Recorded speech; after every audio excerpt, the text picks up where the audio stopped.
삼성전자 한번 볼 건데, 증권사에서 이제 올해 1분기 실적 전망치가 약간의 그 너프한 가이던스지만 나오고 있습니다. 그러니까 삼성전자는 워낙에 이제 개인 투자분들께서 많이 매매하시는 종목이기 때문에 증권사에서도 리포트를 낼 때 가장 우선적으로 내는 종목이라고 보시면 되죠. 어떤 증권사도 삼성전자를 커버하지 않는 증권사는 없어요. 네, 그만큼 많은 리포트들이 나오고 많은 실적 전망 그리고 정보들이 나오는 기업이라고 보시면 되겠죠.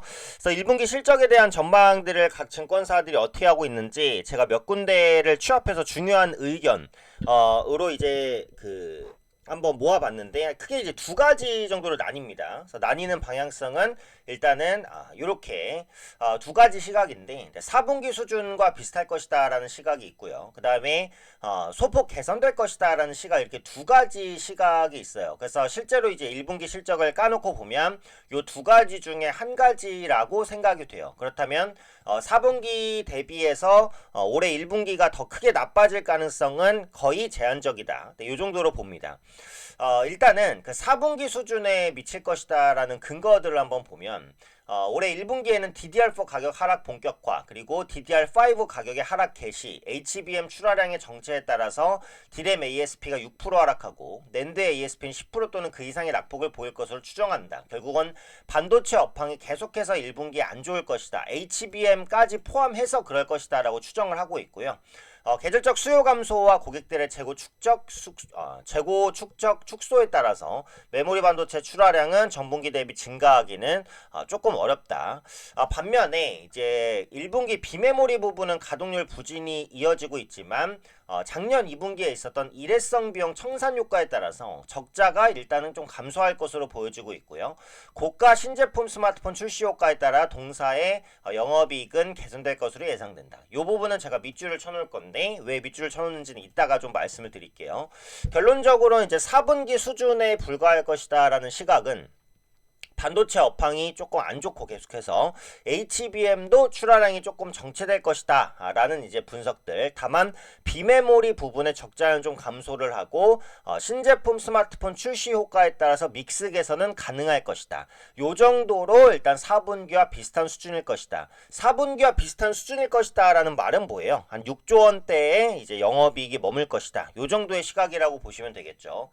그 다음에 이제 소폭 개선될 것이다 라는 시각인데 올해 1분기 실적 매출액 81.7조, 영업이익 7조 원 기록하면서 전분기 및 전년 동기 대비 턴어라운드 할 것으로 전망이 된다.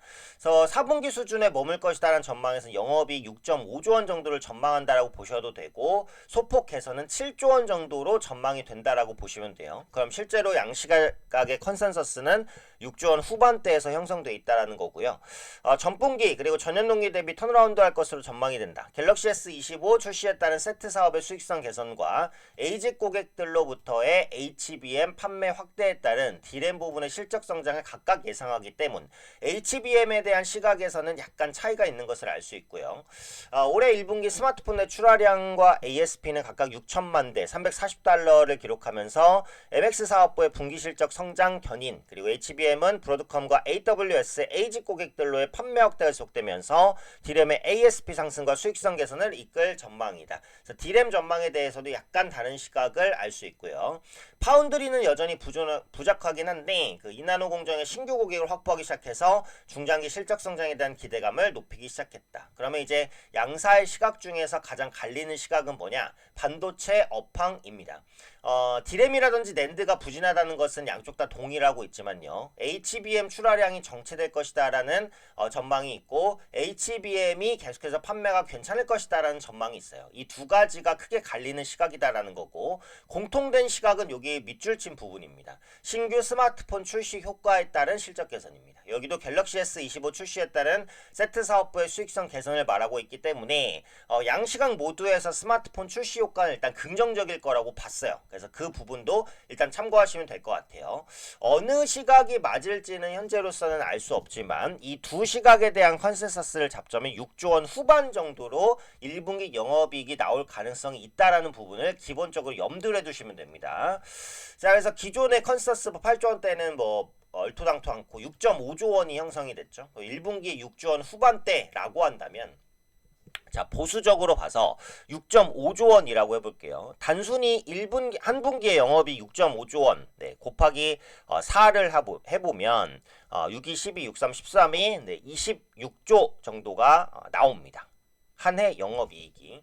그래서 50조가 나올 때도 있고 40조, 그리고 쭉 떨어졌다가 30조 원대였다가 20조, 26조 정도가 나온다라고 했을 때 가정을 해보면 현재 시가총액이 327조짜리 기업이 네, 26조 정도의 영업이익을 낸다는 것은 절대 낮은 영업이익은 어쨌든 아니에요. 제가 전에도 말씀드렸듯이 4분기 6.5조 원, 상당한 어닝쇼크가 났지만 6.5조 원이라는 수치 자체가 아주 안 좋은 수치라고 보기는 사실은 좀 어렵다. 곱하기 4를 했을 때 기본적으로 26조 원이 1년에 나온다라는 관점, 시가총액 320조 기업이 260조 실적은 그렇게 나쁜 실적은 아니다라는 부분을 다시 한번 말씀을 드리고, 주주환원 정책에 대한 얘기도 계속해서 제가 언급을 좀 드려왔어요. 네, 그렇기 때문에 1분기 실적은 일단 어닝 쇼크가 날 가능성은 상당히 제한적입니다. 일단 그 부분만 봐도 일단 시장의 부담은 좀 줄어들었다. 앞으로 이제 컨센서스 변화는 추적해 드리겠지만 현재 컨센서스 기준으로는 1분기 6조 원 후반대 영업이익이 전망이 되고 있다라는 점이고요.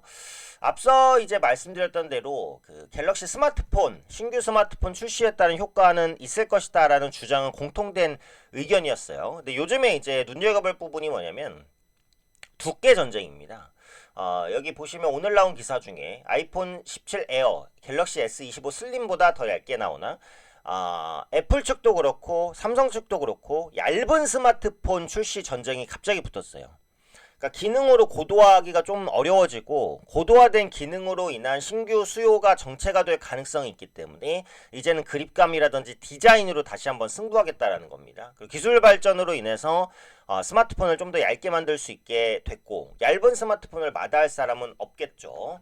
자, 두께 비교 보시면 아이폰 16 프로가 이 정도, 아이폰 17 에어가 이 정도니까 두께 차이가 사실 현격합니다. 두께를 줄이는 것만으로도 스마트폰의 디자인이나 그립감, 무게를 크게 향상시킬 수 있기 때문에 상당히 큰 수요를 끌어올릴 수 있을 거라는 것이고, 특히 삼성전자의 갤럭시 S25 슬림, 삼성전자가 이제 슬림의 라인업을 추가한다는 말씀을 이전 영상에서 드렸어요. 그래서 갤럭시 S25 슬림보다 더 얇게 나올 것이다 라는 전망이 나왔다. 그래서 아이폰과 갤럭시의 두께 전쟁 어느 정도 진행이 될 것이냐. 물론 두께가 전부는 아닙니다. 그리고 두께를 얇게 했을 때 이렇게 카메라가 튀어나오는 카톡 튀에 대한 부담감도 있기 때문에 이 부분을 누가 더 크게 완화시킬 수 있을지가 관건이에요. 이번 두께 전쟁을 통해서 아이폰과 이제 삼성전자의 점유율 차이가 약간이나마 좀 좁혀지거나 뭐 벌어질 수 있는 그런 계기가 작용될 수도 있겠다는 생각이고, 삼성전자는 갤럭시 S25 슬림에 플래그십 스마트폰에 걸맞는 부품과 기능을 도입하는 것으로 알려져 있어요. 두께를 얇게 만든다고 해서 중저가로 출시하는 게 아니고 플래그십 수준의 얇은 스마트폰을 출시를 하겠다라는 겁니다. 그래서 이 스마트폰 두께 전쟁이 본격화가 됐기 때문에 중국 업체들도 이제 얇은 스마트폰을 아마 출시를 할 것으로 보여지고 있고요. 갤럭시와 아이폰 간 두께 전쟁이 좀 본격화가 됐다. 요것도 포커스로 한번 생각해 보시면 될 것 같아요. 자, 기술적인 흐름 한번 보겠습니다. 아무래도 이제 미국 증시가 조금 이제 하락하는 모습이 나타나고 있어요. 그러다 보니까 반도체주, 필라델피아 반도체 지수가 하락하는 게 또 삼성전자에도 영향을 끼치고 있는데, 상승 이후에 또 눌림이기 때문에 또 매물 부담을 좀 해소시키고 있다, 이렇게 보셔도 될 것 같아요.